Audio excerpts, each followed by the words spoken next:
Hi guys, Ryan Smith at see-throughmusic.com. We're talking about the guitar parts for the song You Alone off our album Only Love.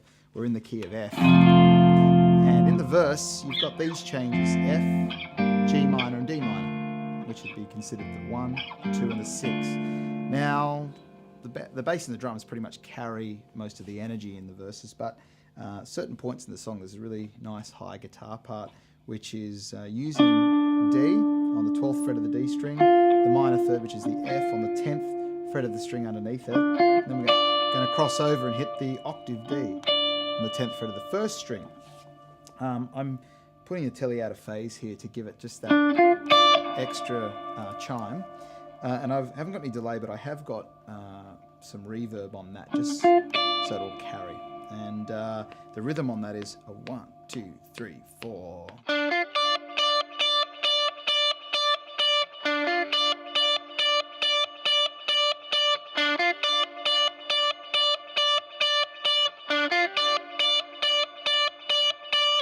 And that's what's played in those verses. When it comes into the chorus, there's really no sort of guitar lines as such, but there is a pretty confident rhythm part where you're just hitting bombs on the chords. Now those changes for the chorus are actually the 1 chord, but I'm playing it in my favourite position on the guitar to do a power chord, which is not down the bottom, it's actually in the middle, because I think it sits really well in the mix. 5th on the bottom with my first finger barring the 5th and the root note F. The 5th again, root note up the top. There's the 1, there's the 2, and there's the 4, which is like F, G minor, B flat. I'm playing it here. Do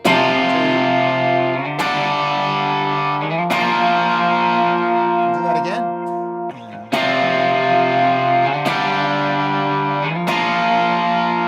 The turnaround goes all the way up to the 6th chord, which would be D minor. C, B flat. Do all that again.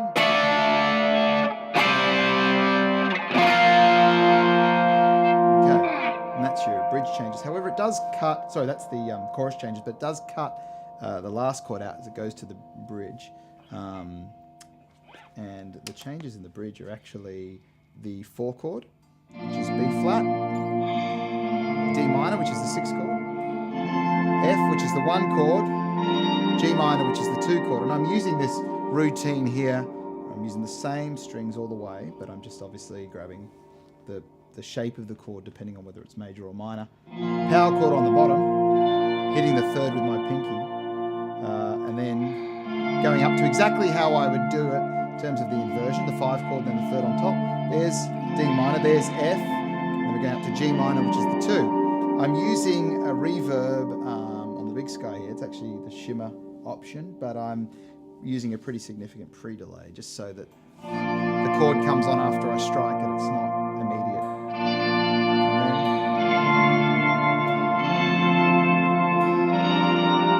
So that's guitar part 1. Now guitar part 2 is using a D minor triad in root position, spelled D, F and A.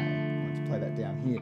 5th fret of the A string, 2nd finger grabs the F on the 3rd fret of the D string, my 1st finger the 2nd fret of the 3rd string. There it is there. Right now, I like to switch my fingers when I change, and I fret this shape here, which is C, F and A. It's pretty much the middle part of an F bar chord when it hits that F up here. Play it there. Interestingly, when I change, I'm actually doing this, coming back to the D string, but then I take my 2nd finger off, play the open G, and that rings nicely when it hits the 2 up here.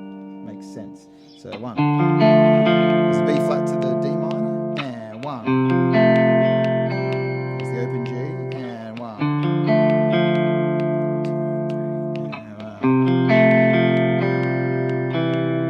1. Going down to that creepy note, just E against the G minor, gives this kind of, awkward sound. There's that E. And while that's going on, there is actually a 3rd guitar part. If you happen to be one of those churches that has the luxury of using more than 2 electric guitar players in your services, That's fantastic. Similar to what we did in the verses, we're going to do that. We're actually going to cover the top 2 strings. Instead of just playing the D tonic, we're going to fret the 10th fret on the B string as well, which gives us a D5 sound. 1.